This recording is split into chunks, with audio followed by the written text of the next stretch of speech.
Rason no, modified kani diri ason 4G lang ni diri. Kani 5G, so nindot siya. Duha ka antenna ang gamiton. Actually duha man kabuok ko ani, duha ka buok 5G, pero ang nakanindot ani nga pagka set up gisulda nako. Wala nako gi-remove tong kuan katong mga built-in niya kay aron mas kuan ba kung napay makuha nga signal sa ubos di mas makatabang siya. So, mas nindot ni mo ni may deployed to sa imong cambio ato kay nakakuha na ba, pero nindot na ni duha jud ka antenna ang imuhang ikuan na ni imuhang paliton.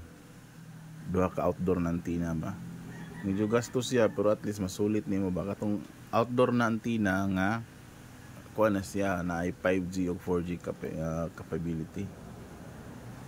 Mayroon kuan ba ron mas tawag gani mas masulit nimo ang kuan ang yang picture ani nga modem. So abang-abang ka na lang sa ano sa speed test. Simple ka lang ni siya, simple modification. Ay lang, pang backup ba? Yan na lang.